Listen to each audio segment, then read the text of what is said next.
ہمارے دکھوں کا واحد علاج اسلام. دیکھیے انسانی زندگی میں دکھ اور سکھ ان کا چوری دامن کا ساتھ ہے. دکھ بھی ہے سکھ بھی ہے. سردی کے ساتھ گرمی بھی ہے, گرمی کے ساتھ سختی بھی ہے. ان مع العسر یسرا ان مع العسر یسرا, یسر کے ساتھ عسر ہے, عسر کے ساتھ یسر ہے. لیکن انسان نفسیاتی طور پر متاثر جو ہوتا ہے زیادہ وہ تکلیف سے ہوتا ہے, دکھ سے ہوتا ہے. خوشی آتی ہے تو وہ ایسے گزر جاتی ہے, اس کا وقت کا بھی پتہ نہیں چلتا گزرتے ہوئے, بڑی تیزی کے ساتھ وقت گزر جاتا ہے. لیکن غم کا معاملہ ہو جائے تو ایک ایک لحظہ جو ہے وہ بڑا کٹھن ہو جاتا ہے, بڑی مشکل سے گزرتا ہے. تو انسان کے احساسات پر زیادہ جو اثر آتا ہے وہ دکھ کا آتا ہے. بعض فلسفے دنیا میں ایسے ہیں کہ جنہوں نے اس دکھ, خاص طور پر جو حساس انسان اس کو محسوس کرتا ہے, اس کے اعتبار سے یہ کہا ہے کہ دنیا کی زندگی میرا دکھ ہی دکھ ہے. آپ کو معلوم ہے کہ تعداد انسانوں کی بہت بڑی تعداد ہے جو بدھ مت کی پیروکار ہے, اور بدھ مت کا کلمہ طیبہ یہ ہے, یعنی یہ ان کا اصل اصول ہے, جیسے ہمارے دین کا اصل اصول ہے لا الہ الا اللہ محمد رسول اللہ, کلمہ طیبہ. ان کا جو کلمہ طیبہ ہے یہ سروم دکھم, سب دکھ ہی دکھ ہے, سب مصیبت ہی مصیبت ہے. انسانی زندگی جو ہے وہ تو صرف دکھوں سے اور تکلیفوں سے عبارت ہے. اسی کو غالب نے بھی کہا ہے, آپ نے یہ شعر غالب کا میں نے بہت سے دروس میں سنا ہوگا کہ قید حیات و بند غم اصل میں دونوں ایک ہیں. یہ قید حیات ہے, ابھی آپ حدیث سن رہے تھے, دنیا سجن المومن, مومن کے لیے یہ دنیا کی زندگی جو ہے جیل خانہ ہے, یہ قید ہے, قید حیات. جیسے جیل میں آدمی اپنی مرضی سے نہیں جاتا, بھیجا جاتا ہے, اپنی مرضی سے نہیں نکلتا بلکہ نکالا جاتا ہے. اسی طرح لائی حیات آئے قضا لے چلی چلے, اپنی خوشی سے آئے نہ اپنی خوشی چلے. تو دنیا کی زندگی جو ہے وہ واقع ایک اعتبار سے قید خانہ ہے. قید حیات و بند غم اصل میں دونوں ایک ہیں. جب تک یہ زندگی رہے گی غم بھی لگا رہے گا, تکلیفیں لگی رہیں گی, مصائب آتے رہیں گے, انسان کو دکھوں کا سامنا رہے گا, واسطہ رہے گا. موت سے پہلے آدمی غم سے نجات پائے کیوں؟ ظاہر بات ہے جب تک زندگی ہے تو غم ہے, تو موت سے پہلے نجات نہیں مل سکتی. اگرچہ اس کے بعد کا اگلا مرحلہ جو ہے, جو حقیقت کو جاننے والے ہیں وہ تو جانتے ہیں کہ اس کے بعد تو غم کا اور بڑا کڑا مرحلہ آنے والا ہے. اب تو گھبرا کے یہ کہتے ہیں کہ مر جائیں گے, مر کے بھی چین نہ پایا تو کدھر جائیں گے. اگر اللہ ہمیں معاف فرمائے, اپنی رحمت اور مغفرت سے ہمیں ڈھانپ لے, جیسے کہ حضور نے فرمایا الا یتغمدنی ربی برحمتہ, حضور نے فرمایا کہ کوئی انسان بھی محض اپنے اعمال کی بنیاد پر جنت میں نہیں داخل ہو سکے گا جب تک کہ رحمت خداوندی دستگیری نہ کرے. کسی صحابی نے بڑی ہمت کی, بڑے جرأت کا معاملہ کیا, پوچھ لیا کیا حضور آپ بھی, ظاہر بات ہے آپ بھی انسان ہیں, آپ بھی بشر ہیں, قرآن مجید میں کہلوایا گیا ہے انما انا بشر مثلکم. تو اگر آپ کہتے ہیں کوئی انسان جنت میں داخل نہیں ہو سکے گا محض اپنے اعمال کی بنیاد پر جب تک کہ رحمت خداوندی دستگیری نہ کرے, تو کیا آپ بھی اس قاعدہ کلیہ میں شامل ہیں؟ آپ نے فرمایا ہاں میں بھی, الا یتغمدنی ربی برحمتہ, جب تک کہ میرا رب مجھے اپنی رحمت سے ڈھانپ نہیں لے گا میں بھی جنت میں داخل نہیں ہو سکوں گا. تو اس اعتبار سے اللہ تعالیٰ وہاں ہمیں بچا لے. لیکن جو وہاں نہیں بچایا گیا, اب ظاہر بات ہے کہ اس کے لیے جو مصیبت ہے وہ تو پھر دائمی ہے, ابدی ہے, دکھ ہی دکھ ہے. میں اس کی طرف زیادہ جانا نہیں چاہتا اس وقت. اصل میں میرا موضوع جو ہے وہ اس دنیا میں دکھوں کا علاج. اب اس اعتبار سے غور کیجیے, دکھ دو قسم کے ہیں. قرآن مجید پر جتنا میں نے غور کیا, دکھ ایک تو وہ ہے کہ جو ناگہانی طور پر آ جاتے ہیں, اس میں ہماری کسی غلطی کو دخل نہیں ہوتا. وہ کوئی آفت سماوی ہے, کوئی زلزلہ آ گیا ہے. ابھی آپ کو معلوم ہے فوج جو قصبہ تھا گجرات اسٹیٹ کا انڈیا کا پورا ختم ہو گیا, اس میں بہت سے مسلمان بھی تھے.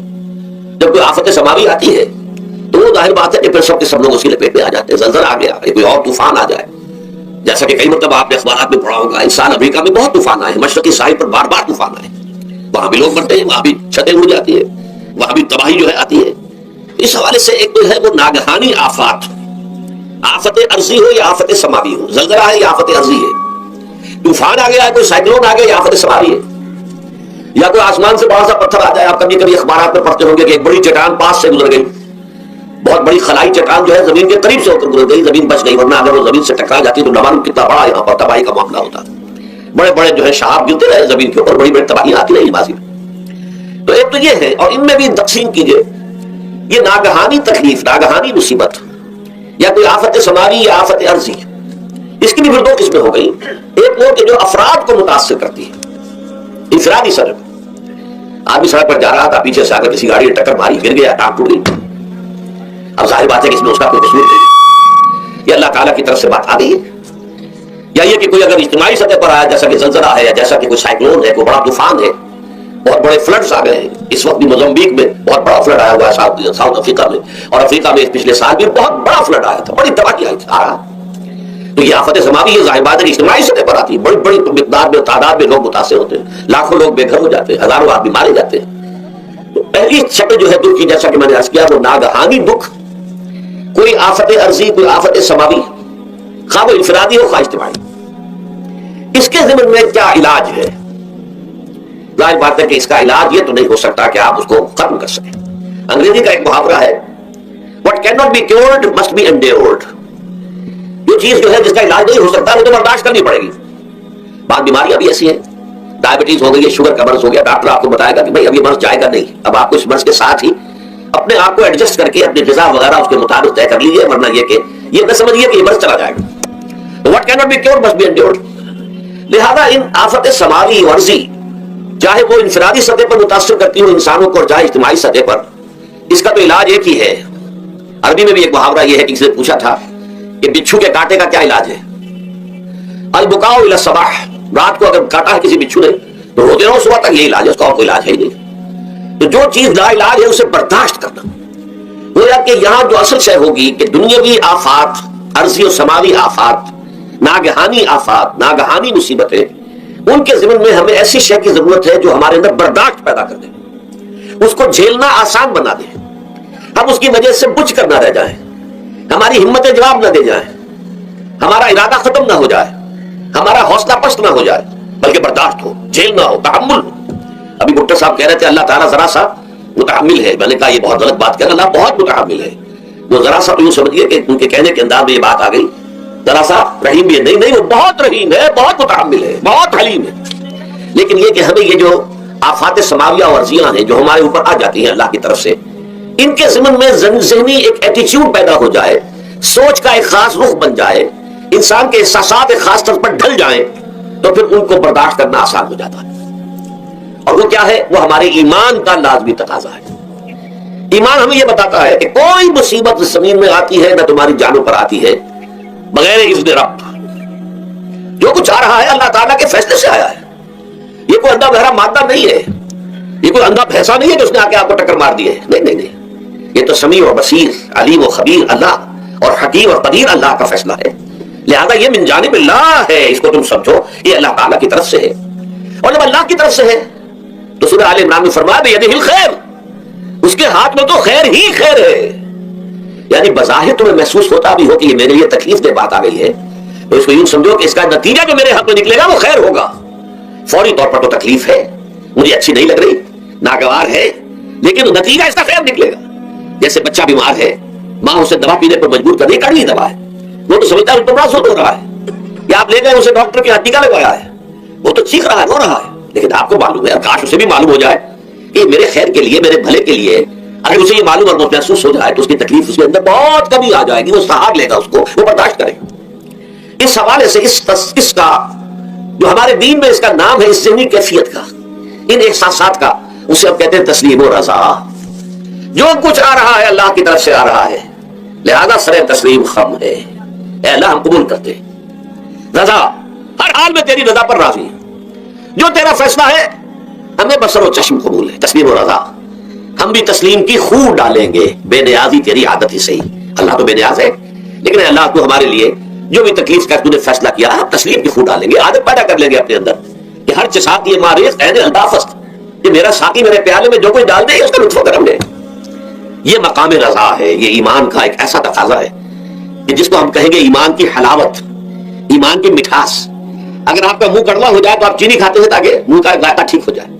اگر تکالیف کی وجہ سے، دکھ کی وجہ سے آپ کے احساسات کے اندر کوئی خرابی پیدا ہو رہی ہے، یہ جو مقام رضا ہے یہ اس کے لیے قند ہے، یہ اس کے لیے چینی ہے، یہ اس کے لیے شہد ہے، یہ اس کی تلخی کو ضائع کر دینے والی شے ہے کہ اللہ تیری رضا پر راضی، راضی برضا رب۔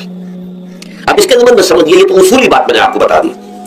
اس کی تین کیفیات ہو سکتی ہیں کیوں اللہ کی طرف سے یہ چیزیں آتی ہیں۔ سب سے پہلی شے ہے، اب وہ جو آیات میں نے سنائی تھی وہ سن لیجیے پہلے ترجمہ۔ سورہ تغابن میں فرمایا ما صاب من مصیبت الا باذن اللہ، دیکھو کوئی مصیبت تم پر نہیں آ سکتی، نہیں آتی مگر اللہ کے اذن سے۔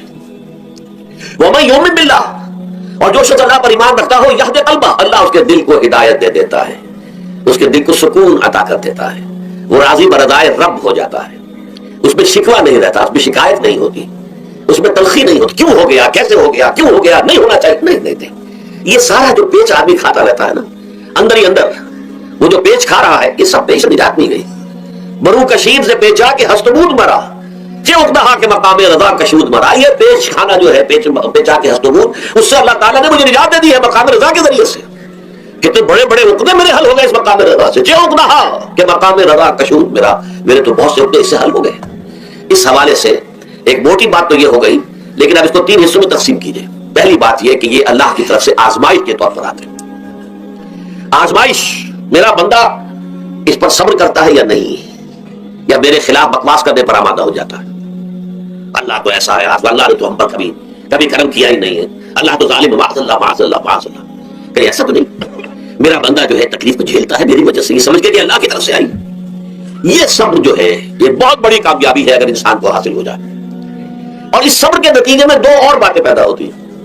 یہ مضامین علیحدہ دروس کے اندر آتے رہے، لیکن آج ایک نئے عنوان کے تحت جمع ہو کر آ رہے ہیں. پہلی بات یہ ہوتی ہے کہ امتحان کا نتیجہ کیا نکلتا ہے کہ آپ نے ایک امتحان پاس کیا تو آپ کے اگلے درجے میں ترقی ہو جاتی ہے. 5ویں کا امتحان پاس کر لیا نا تو 6ٹھی میں جائیں گے. اب 6ٹھی کا امتحان پاس کریں گے تو 7ویں میں جائیں گے. 7ویں کا پاس کریں گے تو 8ویں میں. درجہ بدرجہ انسان کی دینی، ایمانی اور روحانی ترقی کا ذریعہ یہ آزمائش بنتی ہے. جتنا اس میں صبر ہوگا، جتنا اس میں تسلیم و رضا جو ہے آپ حاصل کرتے جائیں گے تو آپ کے درجے بلند ہوتے چلے جائیں گے. آپ کا امتحان کڑے سے کڑا آئے گا، بڑے سے بڑا آئے گا، مشکل سے مشکل تر آئے گا. ایک وقت میں ایم اے کا امتحان بھی آپ کو دینا ہوگا. ایک وقت ہو سکتا ہے پی ایچ ڈی کے لیے تھیسس آپ لکھیں، پھر اس کے اوپر جو ہے ٹیم بیٹھی ہوئی اور آپ سے وہ بحث کرے، جرا کرے آپ سے، وہ بھی کرنا ہوگا. لیکن یہ کہ اگر پرائمری میں فیل ہو گئے تو اس کا سوال ہی پیدا نہیں ہوتا کہ کبھی آپ ایم اے کا یا پی ایچ ڈی کا تھیسس بھی لکھیں. اور اسی کو دوسرے انداز میں کہا گیا ہے قرآن مجید میں، وَلِيُبْلِيَ الْمُؤْمِنِينَ مِنْهُ بَلَاءً حَسَنًا. اصل میں ابلا کہتے ہیں، بلا یبلو جو ہے عربی زبان میں آتا ہے آزمانا. خلق الموت والحیات لیبلوکم ایکم احسن عملا. یہی معنی ابتلا کے، ابتلا یبتلی آزمانا. ابلا یبلی جو آتا ہے باب فعل سے، اس میں آتا ہے کسی کو کسی تکلیف میں ڈال کر اس کو نکھارنا، کہ اس کا جوہر نکھر جائے، اس کے اندر جو خیر ہے وہ اور چمک جائے، لوگوں کو بھی معلوم ہو جائے کہ یہ شخص اس مقام کا اہل ہے، اس کے اندر یہ صلاحیت ہے، اس میں یہ قوت موجود ہے. تو یہ گویا کہ اہل ایمان کی صلاحیتوں کو نکھارنے کے لیے اور ان کے درجات کی ترقی کے لیے بھی اللہ تعالیٰ دنیا کے اندر یہ مصیبتیں اور امتحانات جو ہیں آزمائش کے حوالے سے افراد پر بھی اجتماعی طور پر بھی لاتا ہے. اور ایک اس کا اور بھی ہے، اہل ایمان پر اس طرح کے ابتلاء و آزمائش کی ایک نوعیت اور بھی ہے، اور وہ یہ ہے کہ جو بھی آپ سے غیر ارادی طور پر یا یہ کہ آپ نے کوئی گناہ ارادی طور پر بھی کر لیا، اللہ تعالیٰ اس کی سزا اسی دنیا میں دے کر آخرت کی سزا سے محفوظ کر دیتا ہے. گویا کہ اس سے بڑا خیر کیا ہوگا؟ یہاں کی سزا کیا ہے؟ جھیل لی آپ نے، بخار آ گیا، ٹانگ ٹوٹ گئی، چلیے 3 مہینے آپ بستر پر پڑے رہنا، اور کیا ہوا؟ کچھ نہیں. لیکن یہ کہ آخرت کی سزا ملتی بہت عظیم ہوتی. لہذا کفارہ بناتا ہے اللہ تعالیٰ گناہ، جو بھی گناہ ہو گئے ہیں، غلطیاں ہو گئی ہیں، ان کا کفارہ اللہ تعالیٰ بندہ مومن کے لیے. حضور کی ایک حدیث ہے، اس کا مطلب مجھے اس وقت یاد نہیں ہے. یہ مومن کا معاملہ عجیب ہے، اس سے کوئی تکلیف پہنچتی ہے صبر کرتا ہے، اس کے گناہوں کا کفارہ بن جاتا ہے، اور اگر کوئی خوبی ملتی ہے تو اللہ تعالیٰ کا شکر ادا کرتا ہے، اس کے درجات بلند ہو جاتے ہیں. تو یہ معاملہ جو ہے اللہ تعالیٰ کی طرف سے بندہ مومن کے حق میں خیر کہ در حقیقت اس کے ان گناہوں کی پاداش کہ جو اس نے یہاں کر لی ہے یہی دنیا میں دے کر دھو دیا جائے، پاک کر دیا جائے. جیسے آپ کو معلوم ہے دھوبی جو ہے کپڑے کو بھٹی میں چڑھاتا ہے، گرم پانی میں ڈالتا ہے کہ ڈالتا ہے تاکہ اس کا میل نکلے، اس کے آگے پٹکتا بھی ہے ذرا اس کو تاکہ وہ میل اچھی طرح چھٹ جائے اس سے. اسی طرح اگر دنیا میں ہمارے میل چھٹ جائیں، دنیا میں اگر ہمارے گناہ دھل جائیں تو یہ بڑے نفع کا سودا ہے، بڑے نفع کا سودا ہے، بڑے نفع کا سودا ہے. اس اعتبار سے آپ غور کیجئے کہ اگر یہ حقائق ہمارے سامنے رہے تو کیا کوئی تکلیف دنیا کی ہمیں بھاری محسوس ہوگی؟ ہمیں تو بتایا یہ گیا ہے کہ عسیٰ ان تکرہوا شیئا وہو خیر لکم وعسیٰ ان تحبوا شیئا وہو شر لکم واللہ یعلم وانتم لا تعلمون. ہو سکتا ہے کہ تم کسی چیز کو ناپسند کرو ذرا حالانکہ اسی میں تمہارے لیے خیر ہے، تمہیں نہیں پتا، اور ہو سکتا ہے تم کسی چیز کو پسند کرو ذرا حالانکہ اس میں تمہارا شر ہے لیکن تمہیں نہیں معلوم. اللہ یعلم وانتم لا تعلمون، اللہ جانتا ہے تم نہیں جانتے. اس حوالے سے سبردم بتوبہ خیشا تدانی حساب کم و بیشرا، اے اللہ، اس کو کہتے ہیں تفویض. یہ سورہ تغابن کے 10ویں تمام مضامین تفصیل سے آتے ہیں. یہ ایمان کے جو باطنی ثمرات ہیں اس میں سب سے پہلے مقام رضا ہے، پھر تفویض ہے، توکل ہے. آپ محنت کر رہے ہیں، محنت کر رہے ہیں، محنت کر رہے ہیں، نتیجہ نہیں نکلا. ایک نتیجہ یہ نکلے ایک بچے نے بہت محنت کی، دن رات کام کیا، فیل ہو گیا کام. اب صدمے سے کمر ٹوٹ سکتی ہے اس کی، لیکن نہیں، ہو سکتا ہے کہ اللہ تعالیٰ نے اسی میں میرے لیے خیر رکھی ہے. اس لیے کہ ہماری محنت سے کچھ نہیں ہوگا، ہمارے مادی وسائل سے کچھ نہیں ہوگا، ہوگا اللہ کے اذن سے، اللہ کی مرضی سے، اللہ کی مشیت سے. یہ ہمارے لیے خاص طور پر اس اعتبار سے بہت اہم نکتہ ہے. ہم سب راہ حق کے مسافر ہیں، اپنے اپنے بس پڑتے محنت کر رہے ہیں، وقت بھی صرف کر رہے ہیں، مال بھی صرف کر رہے ہیں، محنت کر رہے ہیں، مشقت کر رہے ہیں، لیکن فرض کیجئے جیسا کہ ہے، پھر واقع فرض کیا کیجئے، وہ تو واقع سامنے کی بات ہے، نتائج نکلتے نظر نہیں آ رہے، قدم نہیں بڑھ رہے، ہماری طرف لوگوں کا رجوع عام نہیں ہے، ٹھیک ہے، اس پر قدم بدل ہونے کی بات نہیں، یہ اللہ تعالیٰ کی مشیت میں ہوگا، جب وہ چاہے گا تب ہوگا، ہمارا کام یہ کہ اپنا فرض ادا کیے چلے جائیں بس، اور نتیجے سے بالکل ذہن کو اپنے منقطع کر لیں، ذہن کا کوئی تعلق آپ کے نتیجے کے ساتھ نہ رہے، یہ جب تک کیفیت ہماری نہیں ہوگی، ہم اصلاح پر استقامت اور مدام اس پر محنت اور جد و جہد کرنا جو ہے وہ ہمارے لیے ممکن نہیں رہے گا۔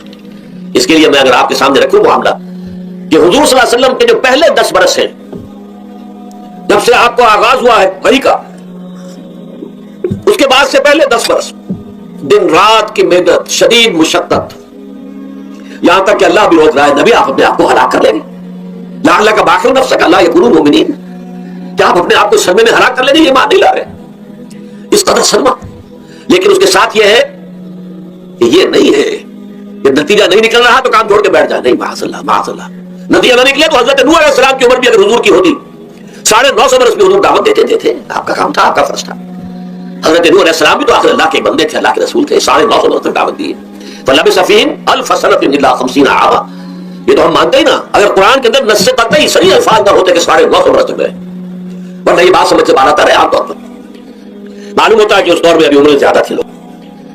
بہرحال جو میں نے عرض کیا تھا کہ دکھ جس سے انسان متاثر ہوتا ہے اس کی ایک قسم وہ ہے کہ جو ہمارے ارادہ اور اختیار سے باہر، اللہ کی مشیت سے، اللہ کے اذن سے، اللہ کی مرضی سے آتا ہے، اس کے لیے ہمارا کام صرف برداشت ہے، جو شے بھی ہمیں برداشت کی صلاحیت عطا کر دے وہی اس کا علاج ہے۔ جیسے آپ کو معلوم ہے کہ بخار بہت تیز چڑھا ہوا ہے، اس کی دوا نہیں ہے اسپرین یا کوئی اور پیراسیٹامول، بخار کی شدت کو کم کر دے گا، وہ کوئی علاج نہیں ہے۔ علاج تو ہوگا اگر معلوم ہوگی کون سی جراثیم ہے، کس کی وجہ سے ہے، اس کا صحیح اینٹی بایوٹک کون سا ہے، وہ علاج ہوگا، یہ علاج نہیں ہے، لیکن اس کی شدت کی کمی اور اس کے اندر جو احساس ہے جھیل جانے کا، وہ انسان کے لیے آسان ہو جاتا ہے۔ یہی مضمون آیا ہے سورہ حدید میں بھی، ما اصاب من مصیبت فی الارض ولا فی انفسکم، یہاں کھول دیا اس مضمون کو۔ میں نے عرض کیا تھا نا کہ یہ آفت سماوی بڑے پیمانے پر بھی ہو سکتی ہے، زمین میں یعنی زلزلہ آ گیا، فلڈ آ گیا، طوفان آ گیا، ولا فی انفسکم، خاص تمہاری جان میں، تمہیں بخار ہو گیا، تمہیں ٹی وی لگ گئی، تمہیں کوئی اور بیماری آ گئی، تمہیں کینسر ہو گیا، معاذ اللہ ہوتا ہے، آخر ہوتا ہے، دنیا میں انسانی زندگی کے ساتھ یہ ساری چیزیں لگی ہوئی ہیں، لیکن یہ چیزیں ما اصاب من مصیبت فی الارض ولا فی انفسکم، نہیں پڑتی تم پر کوئی پڑنے والی کوئی مصیبت، کوئی تکلیف، نہ پوری زمین میں بڑے پیمانے پر، نہ تمہاری جانوں میں انفرادی سطح پر، الا فی کتاب من قبل ان نبرأها، مگر یہ کہ وہ تو ایک کتاب میں، کتاب اللہ کے علم کی کتاب، ام الکتاب، اس میں پہلے سے درج موجود ہے، یہ الٹ اپ نہیں ہو گیا، یہ اچانک نہیں ہو گیا۔ آپ اچانک سمجھتے ہیں کہ صاحب میں تو جا رہا تھا، اچانک ٹرک نے آ کے مجھے دھکا مار دیا، اچانک کوئی شے یہاں نہیں ہوتی، اس کائنات میں پتہ تک نہیں ہلتا جب تک کہ اس نے رب نہ ہو، اچانک کا کیا سوال؟ تو در حقیقت جو ہوتا ہے وہ اللہ تعالیٰ کے علم میں پہلے سے ہے، علم میں کامل، ما کان وما یکون، جو کچھ ہوا جو کچھ ہوگا، مستقبل ماضی کل کا کل آنے واحد میں اللہ کے علم میں موجود ہے، لہذا یہاں اچانک کچھ نہیں ہوتا، جو بھی آیا ہے اللہ کے علم سے آیا ہے، اور یہ پہلے سے اللہ کے علم کے اندر موجود تھا، لکھا ہوا تھا، الا فی کتاب من قبل ان نبرأها ان ذلک علی اللہ یسیر، یہ تمہیں تو مشکل نظر آئے گا لیکن اللہ پر بڑا آسان ہے، اللہ کا علم کامل، ما کانا ما یکون کو حاوی ہے، لکہ لا تاسوا علی ما فاتکم، تاکہ تم افسوس نہ کیا کرو ان چیزوں پر جو تم سے چھوٹ جائیں، جاتی رہے، چھن جائیں، کوئی موقع تھا ہاتھ سے نکل گیا، کوئی دولت تھی اس پر ڈاکہ پڑ گیا، کوئی اور مصیبت ہے وہ آ گئی، کوئی عزیز فوت ہو گیا، اکلوتا بیٹا تھا فوت ہو گیا، وغیرہ وغیرہ، ما فاتکم، فات سے ہی فوتیدگی ہے نا، جو شے بھی نکل جائے، چلی جائے، ہاتھ سے جاتی رہے، چاہے وہ کوئی آپ کا عزیز تھا جو فوت ہو گیا تو آپ کے ہاتھ سے نکل گیا، یا کوئی مال تھا جو آپ کے قبضے سے نکل گیا، ڈاکہ پڑ گیا، چوری ہو گئی، نقصان ہو گیا کاروبار میں بہت بڑا، اس پر افسوس نہ کیا کرو، اگر افسوس کرو گے تو اس کا مطلب کیا ہوگا کہ تمہیں اللہ پر اعتماد نہیں ہے، یا تم سمجھتے ہو کہ اللہ کے سوا بھی کوئی ہے تو یہ کام کر سکتا ہے، کائنات میں تو ایک ہی کی مرضی چلتی ہے، وہ ہے اللہ، لہذا اگرچہ وہ کسی کے ذریعے سے تکلیف آپ کو پہنچی ہے، کسی نے آپ کو پتھر مارا ہے، وہ پتھر ہو سکتا ہے آپ کو نہ لگتا، لگ گیا ہے تو اللہ کے فیصلے سے لگا ہے، اس کا باپ بھی نہیں پتھر مار سکتا آپ کو اگر اللہ کا اذن نہ ہو، لہذا آپ پتھر مارنے والے کو بھی مجرم سمجھیے، ٹھیک ہے، اس سے بھی قصاص لینے کا آپ کو حق ہے، لیکن یہ جان لیجئے کہ جو آیا ہے پتھر وہ اذن رب سے آیا ہے۔ اب ظاہر بات ہے کہ اگر یہ کیفیت ہوگی تو غصہ اتنا نہیں ہوگا اس شخص پر کہ جس نے یہ کام کیا ہے، بلکہ ہو سکتا ہے آدمی مسکرا کے رہ جائے، جیسے کہ وہ میں واقعہ سناتا رہا ہوں اپنے دروس میں کہ ایک درویش مول صاحب بھی جا رہا تھا، جو رب کرے سو ہو، جو رب کرے سو ہو، جو رب کرے سو ہو، کسی شخص نے پتھر اٹھا کر دے مارا، اس کے سر پہ لگ گیا کہ اس نے پیچھے پلٹ کر دیکھا کس نے مارا ہے.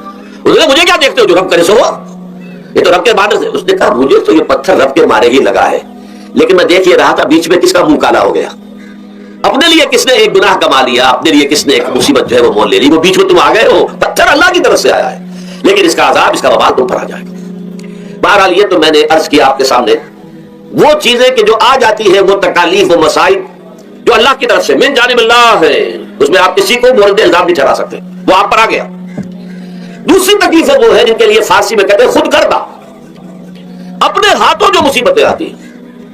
اس کے لیے میں نے آپ کو سورہ شورى کی آیت سنائی ہے، ما اصابکم من مصیبت فبما کسبت ایدیکم ویعفو عن کثیر.